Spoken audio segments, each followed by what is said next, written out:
Idealvoyance.fr, coaching de vie spirituelle par téléphone, chat et email présente. Sud Radio, à votre écoute, 16h-17h, Alexandre Delovan.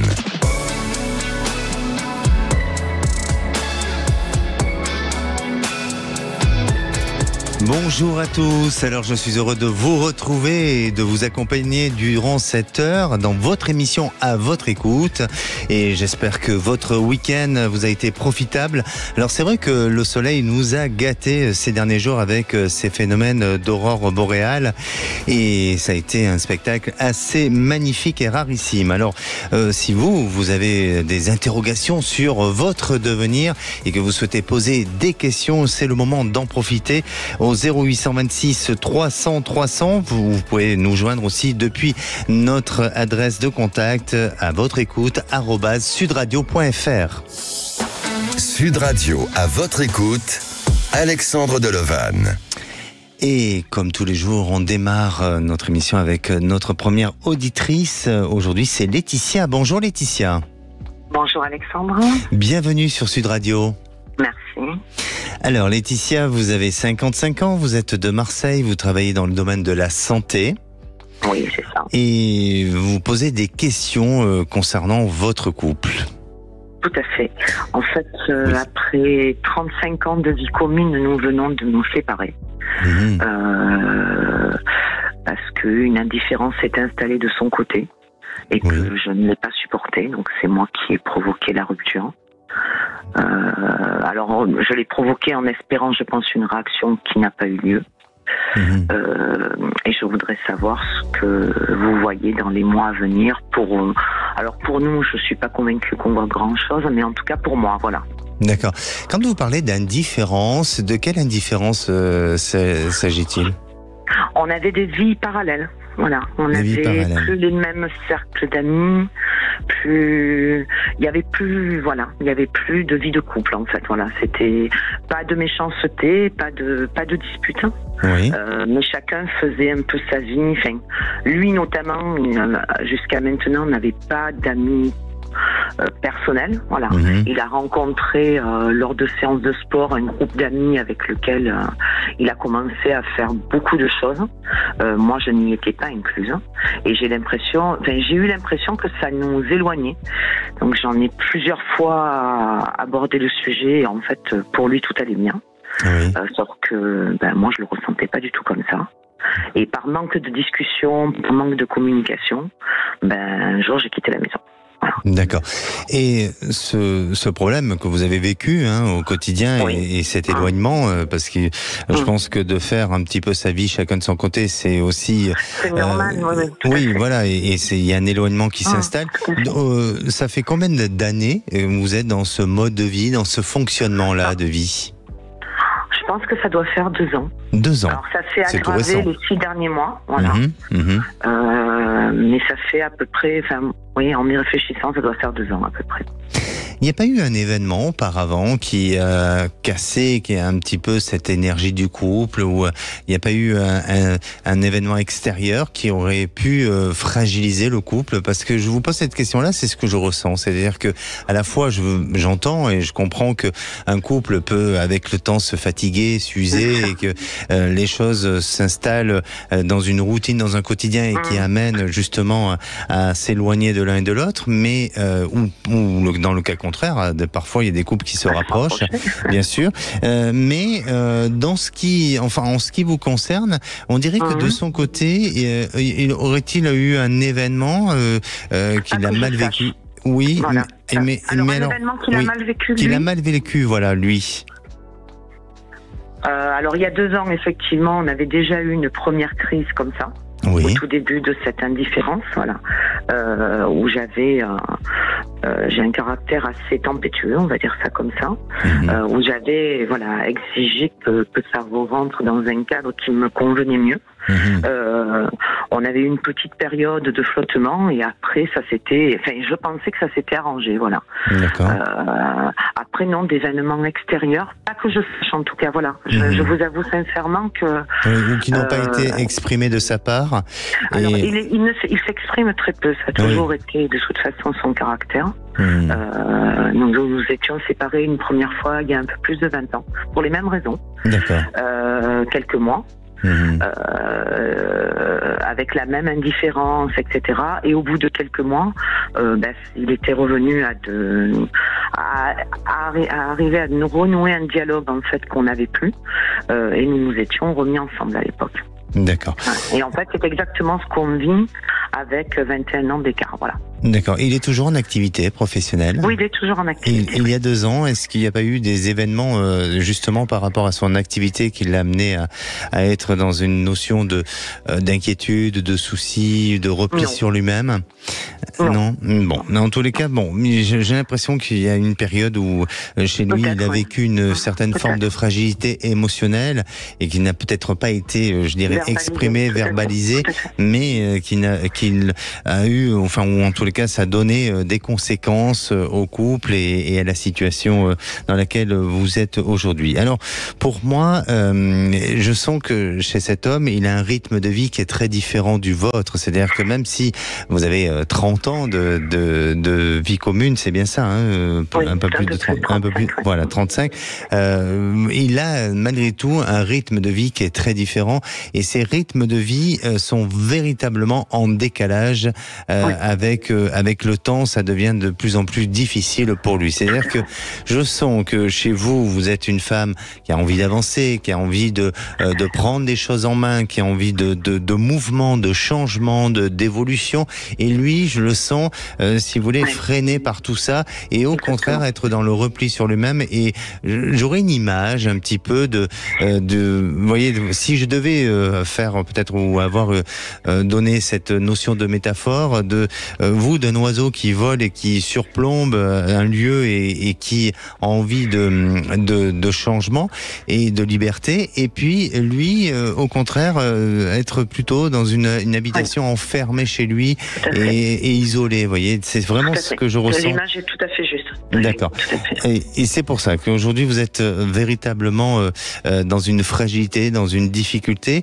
Alors votre question, c'est de savoir si vous allez vous séparer, ou quelle est votre interrogation? Alors, de savoir si on va se séparer. Alors oui.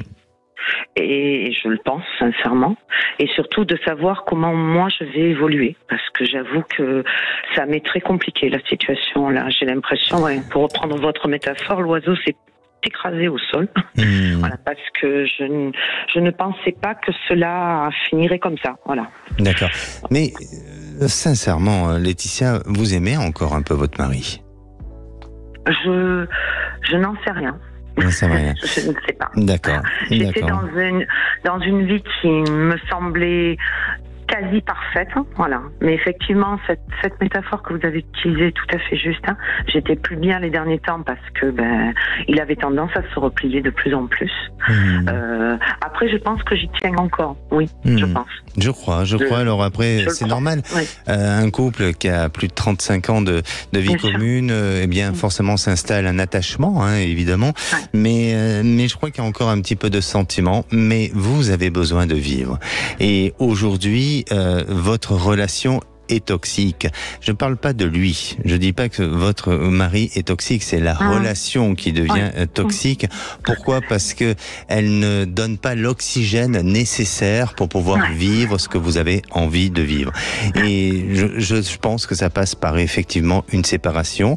Alors, à la suite de cette séparation, il va se remettre en question. Il va essayer d'apporter des éléments nouveaux, ou en tous les cas de vouloir changer un peu les choses pour essayer de vous récupérer, essayer de reprendre le cours de la route. Mais pour vous, je vous sens être dans cette notion de détachement progressif et de plus en plus formulé vers, ou en tout cas vous, de l'envie de formuler les choses vers une séparation définitive. Ça va être lent. ça va être progressif. Oui, c'est pas le cas aujourd'hui. Mais en fait, voilà. Aujourd'hui, voilà, c'est plus lui qui est indifférent. Oui. Et moi qui souffre. Voilà, exactement. Donc c'est pour ça que le processus est long et ça va se faire en fonction de différentes étapes. Mais vous verrez que pour moi, il y a quand même effectivement à la suite de tout ça une véritable séparation, mais ça va demander du temps.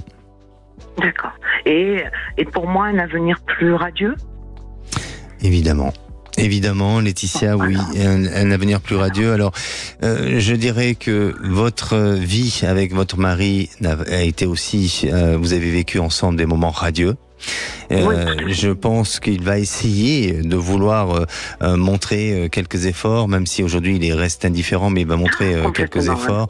Mais je crois que vous n'êtes plus à même de pouvoir accepter et intégrer le moindre la petite chose ou le petit détail ou autre. Et c'est pour ça que voilà, exactement. Et vous allez avoir un changement avec un avenir effectivement plus radieux, mais ça demande du temps et il faut 2 ans à peu près. Faut patienter au moins 2 ans. Eh oui, exactement. Très bien. Merci à vous, Laetitia. Merci. Prenez soin de vous. Merci. Merci vous aussi. Au revoir. Et nous, on se retrouve dans quelques minutes avec Gabriel. Alors, Gabriel est en couple depuis 6 ans.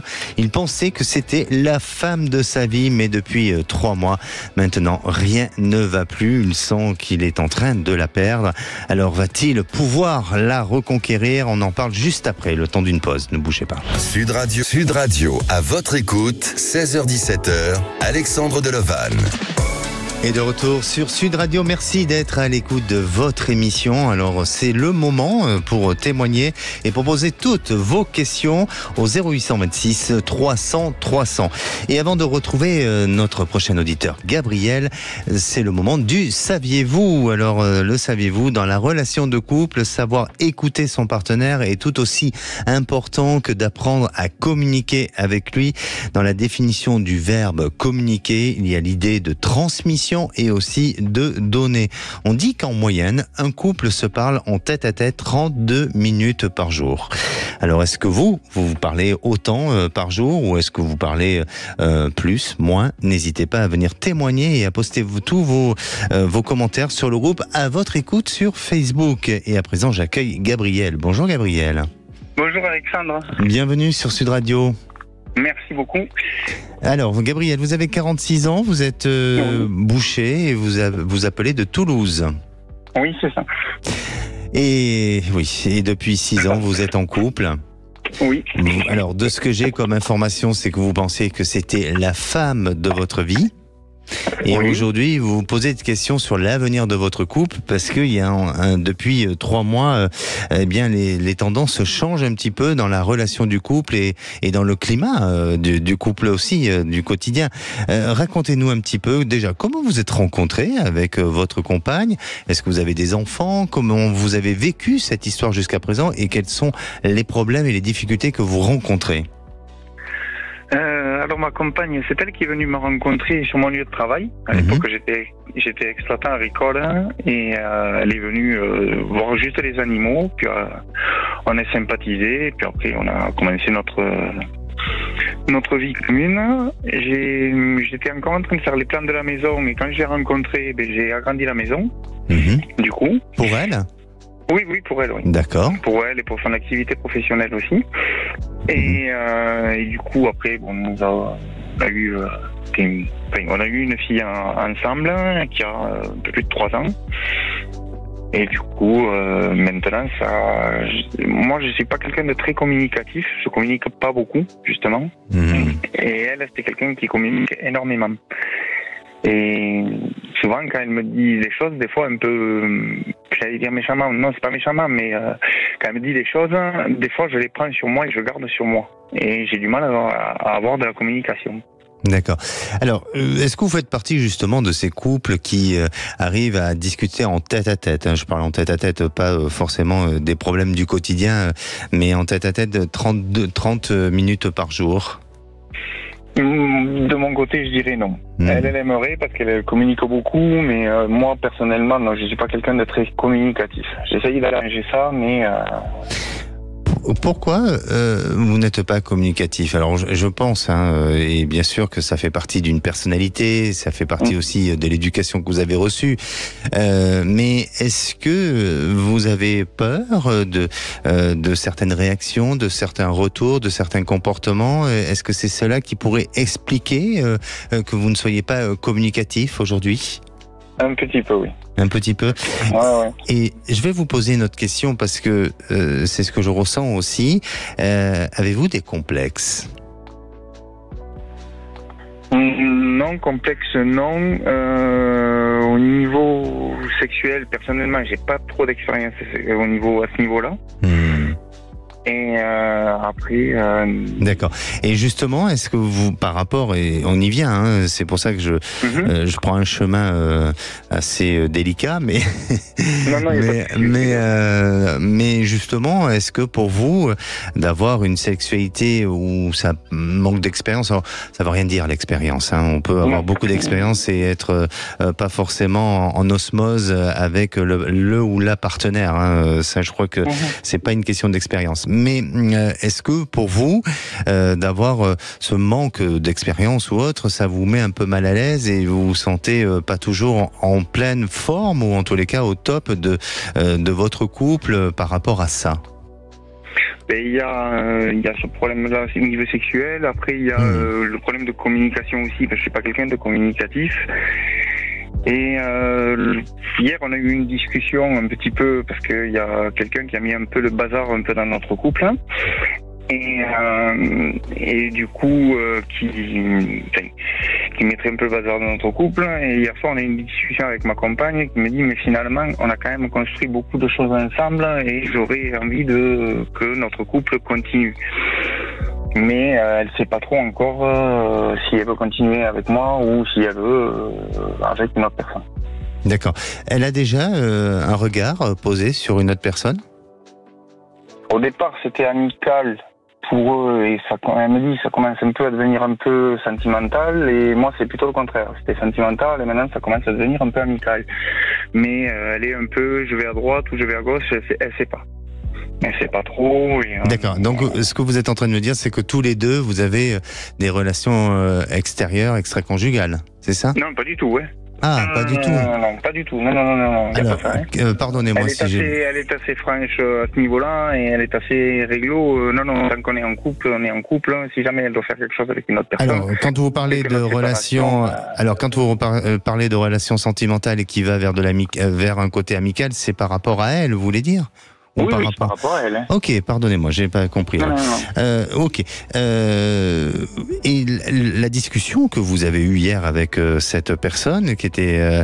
C'est ma compagne avec qui j'ai eu la discussion. Ok. Bon, très bien. Il faut que je reconnecte moi mes neurones. Je comprends plus rien. Je me suis mal exprimé. C'est mon problème de communication. Non, c'est peut-être moi tout simplement. Pourtant, il est que 16h23 et bon, ça va. Et je vous assure, j'ai bu que de l'eau. Mais bon, en tous les cas, de ce que je ressens vraiment, Gabriel, c'est qu'il y a du potentiel dans votre couple. Il y a du potentiel, il y a de la maladresse, certes. Il y a un besoin, peut-être vous, de vous sentir un peu plus en confiance pour moi. Et je maintiens à dire qu'il y a des complexes en vous qui vous enferment justement sur des peurs de mal faire ou de trop bien faire ou autre, et qui apportent justement quelques maladresses. Votre sexualité, il faut essayer de l'améliorer, de la vivre comme vous avez envie de la vivre et sans pour autant complexer de quoi que ce soit. Et puis ensuite sur la communication, alors de ce que je ressens et vraiment parfois il n'y a pas besoin de discuter des heures, il suffit juste de parler des sujets, des vrais sujets qui vont toucher la personne et qui vont vous toucher aussi et qui vont vous permettre de répondre très justement et avec beaucoup de sincérité et des fois, en discutant d'un sujet 2 minutes, ça va être l'équivalent d'un sujet où vous allez parler des heures entières pour tourner toujours sur la même question. Donc, essayez vraiment de ne pas avoir peur d'aller dans des sujets qui vous semblent être pudiques pour vous ou qui vous semblent être trop intimes. N'ayez pas peur d'aller sur ces sujets-là et de répondre avec votre cœur, tout simplement, et vous verrez que les choses vont s'améliorer.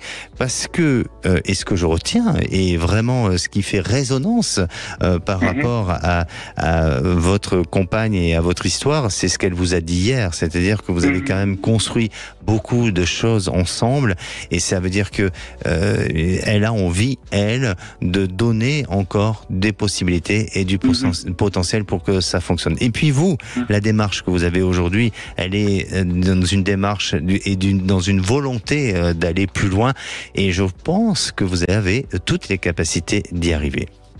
D'accord, d'après vous, il n'y aura pas de cassure, même dans quelques années, ou des séparations, ou quelque chose comme ça?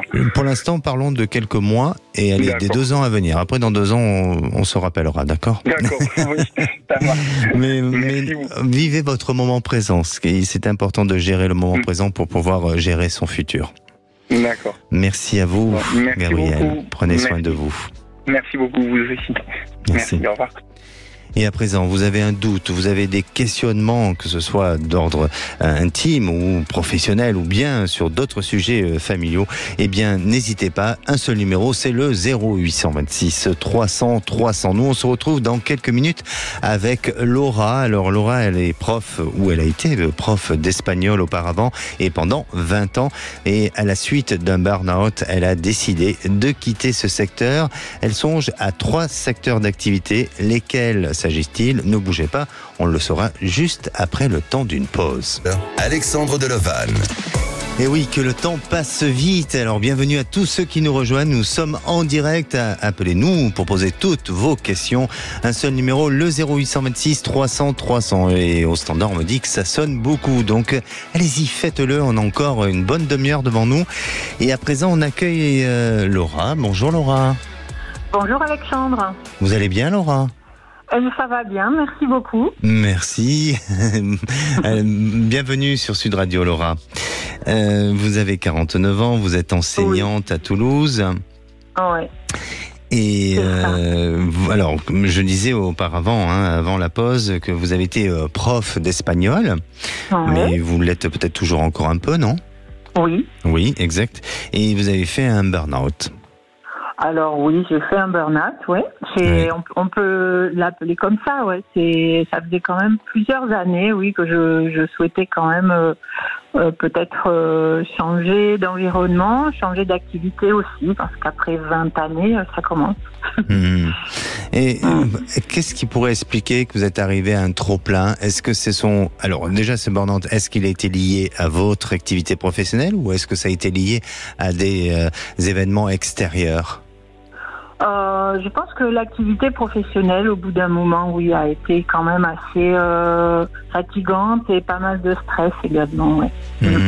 Et parce que on vous donnait pas les moyens suffisants, ou est-ce que l'exigence aussi des élèves que vous avez été un peu trop rude pour vous, ou est-ce qu'il y avait d'autres événements ou d'autres aspects qui vous ont amené à ce burn-out? Je pense que les moyens, et sûrement peut-être développer tout ce que j'aurais souhaité développer. Je pense que ça n'a pas été possible pendant plusieurs années et que ça a dû contribuer effectivement à une certaine une fatigue et puis le fait que ce soit devenu plus pesant. Après, l'enseignement lui-même, ce sont quand même pas mal d'heures, beaucoup de préparation, et il est certain que ça demande beaucoup d'énergie personnelle également. Et donc, je pense que, peut-être l'envie aussi de m'épanouir dans un autre environnement qui est quand même, qui était présent depuis pas mal d'années. D'accord. Alors là, je vais sortir un petit peu du contexte, mais on peut se l'autoriser, parlons vrai, sur Sud Radio. Vous avez une sœur? Oui. Oui. Quel est le lien que vous avez avec votre sœur? Vous avez eu des contrariétés, des problèmes avec la sœur? Oui, je pense, ouais. C'est vrai que c'est une sœur qui a un caractère assez spécial et qui est pas facile, ouais. Ouais. Est-ce que vous avez eu le sentiment que durant votre enfance avec votre sœur, elle a pris beaucoup d'énergie et elle vous a, je dirais, fragilisé un peu sur votre personnalité? Alors, je suis pas en train de la rendre responsable, hein, pas du tout. Hein. Je suis tout simplement en train d'essayer de décoder l'information qui me vient et sur laquelle je suis aujourd'hui. Mais est-ce que votre sœur, elle a été, vous savez, des fois on peut avoir à côté de soi un frère ou une sœur qui a une très forte personnalité et qui mange un peu la personnalité de l'autre? Oui, je dirais que là, c'est très bien ciblé, ouais. Oui. C'est sûr, ouais. Une forte personnalité et besoin de beaucoup d'attention et quelqu'un d'assez versatile, qui ramène tout à elle et qui avait besoin pour exister d'être très très présente. Et pour moi, c'est vrai que ça a été parfois même assez surprenant, même ses choix de vie et tout ce qu'elle est. Voilà, c'était assez peut-être un peu marginal aussi, peut-être. Eh oui. Et je crois que vous êtes construite avec une certaine forme de faiblesse. Alors, je précise bien, et attention, je ne rends pas responsable votre sœur de votre vie et de ce qui s'est passé aujourd'hui. Mais vous-même, en tant qu'individu, vous avez construit une personnalité avec un petit souci de manque de confiance en soi et qui a été lié justement à cette ambiance, à cet événement familial pour lequel, eh bien, ça a eu une petite fragilité pour vous dans la continuité de vos événements. Ensuite, il y a 3 personnes, c'est-à-dire que dans votre vie personnelle, sentimentalement, est-ce que vous avez été marqué par 3 personnes qui ont eu beaucoup d'importance pour vous sentimentalement? Alors, 3 personnes, je peux en trouver. Après, c'est sûr que... Faut pas chercher, hein. Ça vient spontané ou soit... Bon, alors je dirais mon mari actuel. Oui. Ensuite, je dirais ma mère. Et puis, après, j'en ai quand même 2, je dirais mes filles. Mais là, c'est 2. D'accord. Mais vous avez 2 filles et un mari? Oui. Bon, donc ce sont peut-être vos 3 amours? Ah oui. Eh oui. Vous avez construit une famille avec 3 individus autour de vous. Oui. Oui. Bon, allez, j'arrête. On va passer à votre question quand même. Laura, c'est très intéressant. Oui, Laura, vous avez donc aujourd'hui vous vous posez des questions sur une reconversion sur 3 secteurs différents, notamment un sur enseigner peut-être à l'université. Et un autre sur le yoga, la sophrologie. Oui. Et le 3e sur la politique d'enfance. Alors, c'est quoi exactement? Alors, les politiques d'enfance, en fait, c'est au sein des collectivités territoriales. On peut intervenir pour tout ce qui est donc du projet éducatif territorial. C'est toujours en lien avec l'enfance, la jeunesse, et ce sont donc des projets mis en place donc au niveau local, voilà. D'accord. Et aujourd'hui, donc, vous vous posez la question de savoir si dans quel secteur vous devez vous diriger, c'est ça? Oui, c'est ça. Alors, ce sont 3 quand même secteurs très différents des uns et des autres. Pourquoi ce choix-là? Eh bien, justement, c'est ce qui m'interroge. Parce que, alors, enseigner à l'université, ce sont des concours administratifs, en fait. Et plus qu'enseigner à l'université, travailler à l'université ou passer des concours administratifs. Ensuite, c'est vrai qu'il y a le yoga et la sophro que je pratique depuis de très nombreuses années. Oui. Même, je dirais, plus de 20 ans. Et enfance, jeunesse, c'est parce que ça permettrait de lier les deux, en fait, suite à mon parcours de professeur. Et ce lien avec les politiques éducatives pourrait m'intéresser, puisqu'il y a quand même des réunions, tout un aspect administratif et de politique qui m'intéresserait. D'accord. Alors, c'est vrai que pour moi, le côté yoga, sophrologie, ça vous appartient. Et je crois que c'est une voie dans laquelle vous allez y aller, même si vous décidez de ne pas aller directement et à 100% dans cette voie-là, ou de vous investir totalement dans cette voie-là, mais je vous sens quand même y accéder, je vous sens quand même développer des choses en ce qui concerne tout ce qui touche au yoga et à la sophrologie. Mais dans ce secteur, je vous sens avoir des périodes où vous allez peut-être un peu plus vous y investir et puis des fois être un peu plus en retrait. Alors est-ce que c'est lié aussi à une question d'énergie, de force, aussi de résistance que vous pouvez avoir, et donc il y a des périodes où vous êtes plus impliqué, puis il y a des périodes où vous serez un peu en retrait. Donc je dirais que ça peut être une activité qui semblerait s'annoncer de manière plus aléatoire. Par contre, la politique d'enfance, oui, de l'enfance, je sens qu'il y a quelque chose de bon et de positif, et surtout, on va vous introduire dans des réseaux qui vont progressivement vous amener vers une stratégie ou vers un objectif sur lequel vous avez envie de vous investir, et vous avez envie d'approfondir, de donner, de transmettre, de mettre aussi en application certaines connaissances. Et là, ça sera très intéressant, mais ça va vous allez avancer progressivement et je dirais au fur et à mesure. D'accord. Et on dirait que ce qui touche tout ce qui est en rapport à l'université, l'enseignement dans l'université, pour avoir des opportunités, mais je suis pas certain que ça vous amène à un véritable épanouissement. Et puis même peut-être avec des conditions, que ça soit des conditions financières ou des conditions de travail qui vous ramènent peut-être à des choses que vous avez trop vécues de votre passé. Et c'est pour ça que je sens pas que dans l'avenir ou dans la suite des choses, ça puisse pour vous vous apporter un véritable épanouissement. D'accord. Oui.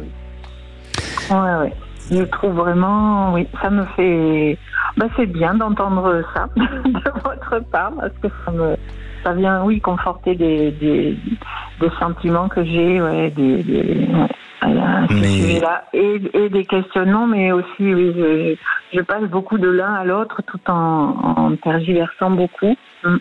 Ma chère Laura, il ne suffit pas de l'entendre, il faut le mettre en application. C'est ça la question. Et oui, mais vous allez le faire, et je pense que vous êtes dans une période favorable justement au changement et à prendre la décision de passer le cap et de gagner de la confiance en vous, parce que ne doutez pas de vous, vous êtes capable de pouvoir atteindre ces 3 objectifs. D'accord. Allez, mais c'est super, ça me fait beaucoup de bien. Merci, prenez soin de vous, Laura, et n'hésitez pas à nous tenir au courant. Merci beaucoup, Alexandre. Merci. Bien sûr, je n'y manquerai pas. On vous embrasse, merci. Merci, je vous embrasse aussi, au revoir. Sud Radio, à votre écoute, Alexandre Delevanne. Et la parole est à Marine. Bonjour Marine. Bonjour Alexandre. Bienvenue sur Sud Radio. Merci beaucoup. Marine, vous avez 38 ans, vous êtes commerciale et vous appelez de la Charente-Maritime. Oui, c'est ça, exactement. Très bien, vous avez du beau temps ? C'est mitigé aujourd'hui. On a vu mieux il y a 3 jours. On a vu mieux, mais ça va s'améliorer, apparemment. Oui. Alors, vous avez auparavant été gérante ou commerçante d'un magasin de chaussures ? Oui. Et il y a la crise du Covid qui est passée par là, pour beaucoup de monde entre nous, évidemment. Et vous avez donc arrêté. Oui, j'ai dû les fermer, oui, tout à fait. Et aujourd'hui, vous avez une activité en tant que commercial. Dans quel secteur vous êtes ? Je sais pas si je... Alors, non, vous pouvez ne pas le dire. Non, vous pouvez ne pas le dire, il n'y a pas de souci, je respecte votre choix. Je travaille auprès des buralistes. D'accord, parfait. Alors, vous avez commencé cette activité depuis combien de temps ? Alors moi j'ai commencé le 11 mars dans cette nouvelle société. Je venais de faire une année à Tours, oui, dans une autre société, et on m'a proposé un nouveau poste donc sur la Charente-Maritime, ce qui me rapprochait de ma famille et de mes amis de 2 heures. Donc c'est super, je suis ravie, je suis très très bien là où je me trouve, dans cette belle région.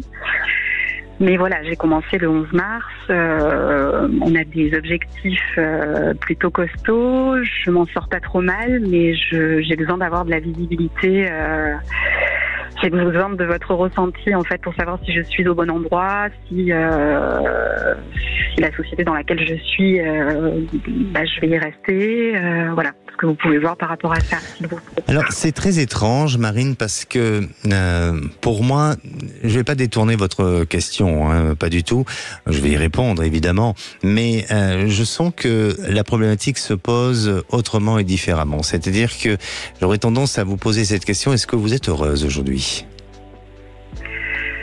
Je tends à être heureuse parce que je suis dans une région qui me plaît. Je suis en train de tout recommencer et je tends vers ça, mais je vis un petit peu dans la peur par rapport au travail, quoi. C'est vrai que je me donne beaucoup, je m'investis beaucoup dans cette société, mais j'ai quand même cette petite peur qu'on me garde pas ou de pas faire l'affaire, voilà. Alors, justement, parce que votre travail, c'est d'accord, il est là.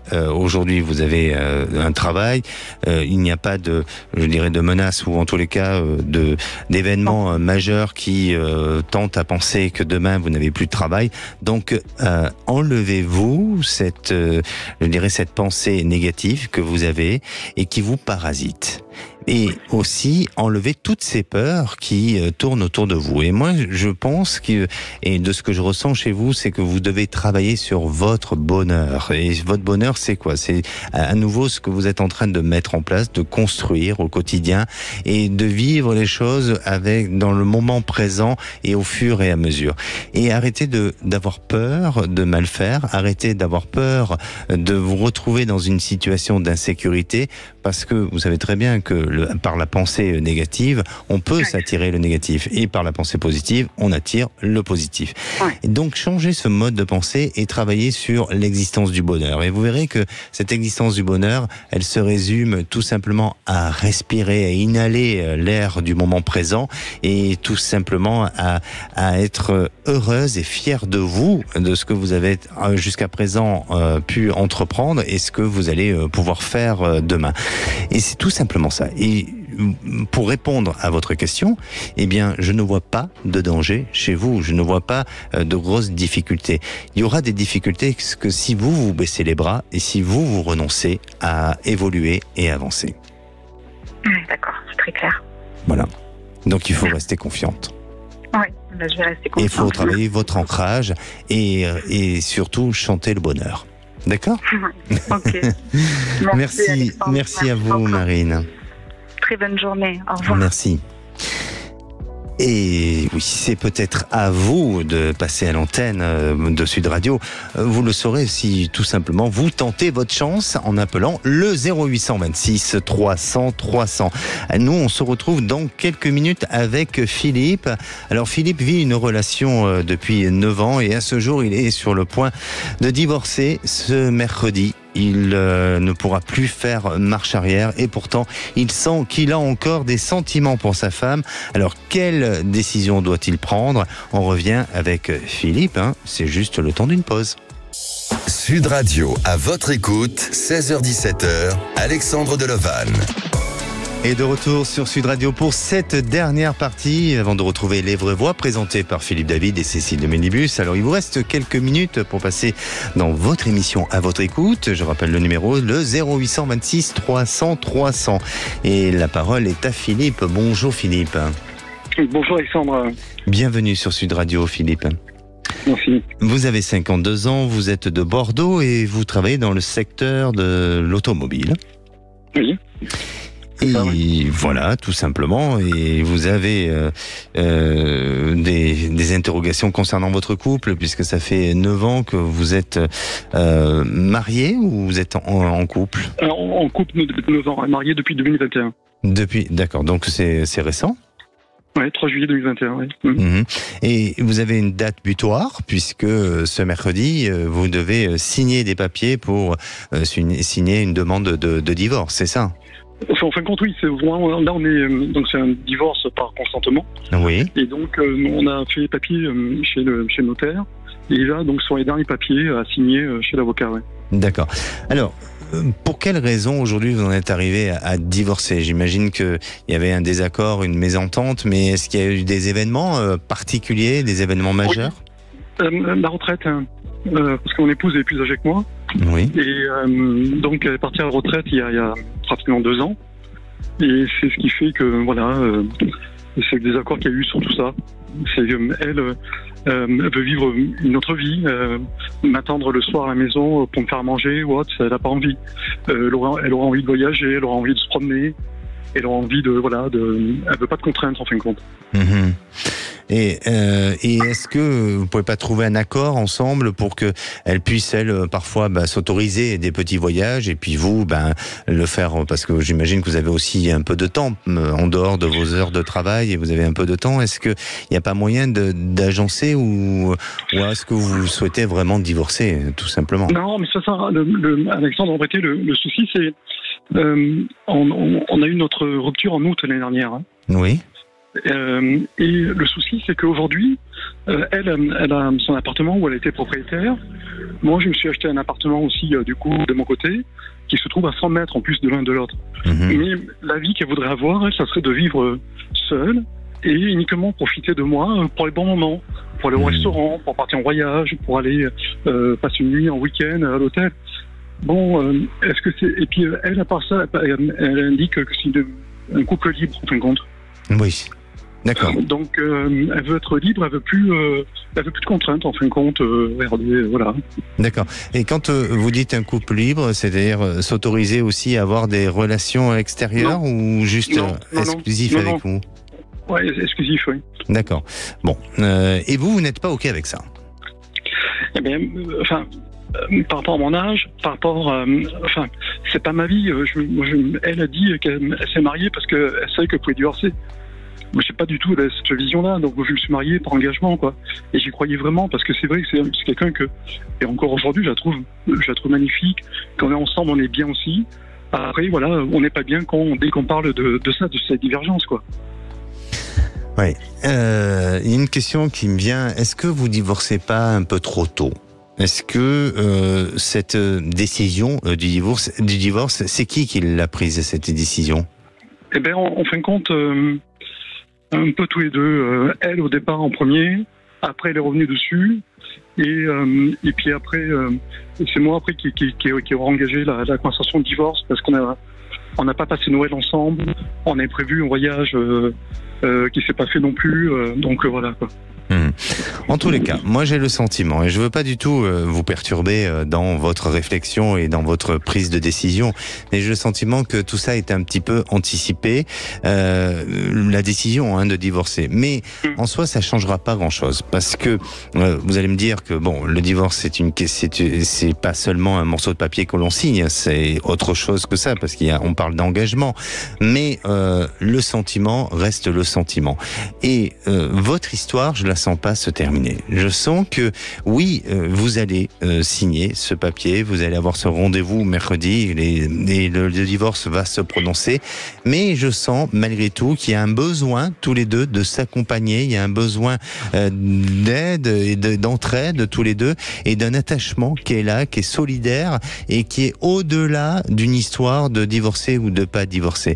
Et pour moi, je vous sens vouloir peut-être il va falloir encore un peu de temps, mais dans un avenir un peu plus lointain, eh bien peut-être vous réconcilier ou vous rapprocher à nouveau tous les deux pour vous réunir et peut-être faire aussi un morceau de chemin ensemble. Et puis, il faut savoir une chose, c'est que dans 2-3 ans, à peu près, professionnellement, même si vous n'êtes pas encore en âge de la retraite, parce que vous avez que 52 ans, c'est bien ça, hein? Oui, c'est ça, 51, oui. Exactement. Oui. 51, pardon. Donc, il y a encore pas mal d'années devant vous à travailler, une bonne décennie au moins. Eh bien, je sens que d'ici 2-3 ans, professionnellement, il y a de nouvelles opportunités et plus ça ira dans le temps et plus vous aurez cette capacité, cette possibilité à gérer votre temps autrement et différemment et à donner cette possibilité plus à des occupations, à des activités extérieures et notamment avec votre compagne. Donc, bien sûr que aujourd'hui, vous êtes pris un peu par une échéance et puis vous redoutez ce moment. C'est pas grave, Alexandre. Oui, mais évidemment, je redoute, mais ce n'est pas grave de divorcer. Ça ne me dérange pas. C'est ce que je suis en train de vous dire. Oui, c'est la vie. Et puis, quand on dit si on doit rester ensemble, on reste ensemble. Mon inquiétude, c'est ça. C'est se dire, est-ce qu'on va rester ensemble ou pas? Mais voilà. moi, parce que ce qu'elle m'offre aussi, ça ne me va pas. C'est pas ce que je veux non plus, ce qu'elle me propose aujourd'hui. Exactement. Et vraiment, j'ai le même discours que vous. Donc, à ce niveau-là, il n'y a pas de souci. C'est-à-dire que pour moi, aujourd'hui, vous n'êtes pas OK sur le même fonctionnement de vie. C'est pour ça qu'il y a un besoin de changement et de passer à une autre étape de vie. Mais malgré tout, les chemins, à nouveau, vont se rejoindre et vont vous permettre de repartir avec d'autres idées. Et puis, aujourd'hui, vous pensez comme ça et demain, vous penserez sûrement autrement. Mais faut laisser ce temps nécessaire à la réflexion, à ce qu'elle aussi, elle savoure cette période de retraite, ce démarrage à la retraite, ou ce qu'elle a envie de vivre, et vous verrez que les choses évolueront dans une période de 2-3 ans. Mais même si aujourd'hui vous divorcez, pour moi, vous ne serez pas complètement divorcé, notamment dans la notion et dans la relation du cœur. D'accord ? D'accord, ok. Merci beaucoup, Alexandre. Merci à vous. Vous ne voyez pas pour moi une autre personne ou... Pour l'instant, non. Pour l'instant, non. Pour l'instant, je vous sens peut-être plus tard, mais il faudrait peut-être nous rappeler qu'on regarde un peu plus près parce que là, on doit rendre l'antenne. Je suis désolé. D'accord. Okay, je vous en prie. Merci Philippe. Merci. Prenez soin de vous. Et pour conclure, je dirais, la sagesse, c'est permettre à autrui d'être différent de soi. Allez, nous, on se retrouve demain à la même heure, au même endroit, et la parole est aux vraies voix. Bonsoir Philippe David. Bonsoir Alexandre Delovan. Vos vacances? Très bien. Et les vôtres? Très bien aussi. Écoutez, ça va toujours bien. Bah, c'est parfait. Vous avez bien mangé, hein? Oui, manifestement, oui. Là, oui. Oui, peut-être, oui. Et le menu de ce soir, il est copieux? Le menu de ce soir, il est copieux, mais copieux pour l'esprit et pas pour l'estomac. Oui, à 17h30, on vous pose cette question européenne. Est-ce une campagne de boules puantes? Vous avez vu la dernière affaire, la photo de Valérie Hayé avec des gens d'extrême droite, mais vraiment à extrême droite. On ressort les photos d'autres, des propos tenus sur les réseaux sociaux il y a X temps, et on vous pose cette question. Donc, est-ce une campagne de boules puantes alors que nous sommes à moins d'un mois de l'élection européenne? À 18h35, Choose France, la France est-elle sur la voie de la réindustrialisation? On nous annonce 15 milliards d'investissements. Oui, mais 15 milliards, est-ce que c'est uniquement des services? Est-ce que c'est de l'industrie? Est-ce que c'est des emplois pérennes? Vous avez eu un avis dans tous les cas de figure. On attend vos appels au 0826 300 300. Cécile de Ménibus est aussi de retour pour cornaquer l'émission à mes côtés. Nos 3 vraies voix du jour: Philippe Bilger, Pierre-Yves Martin et Loïc Guérin. Une bonne émission. Sud Radio, à votre écoute, 16h-17h, Alexandre Delovan. Avec idéalvoyance.fr, coaching de vie spirituelle par téléphone, chat et email.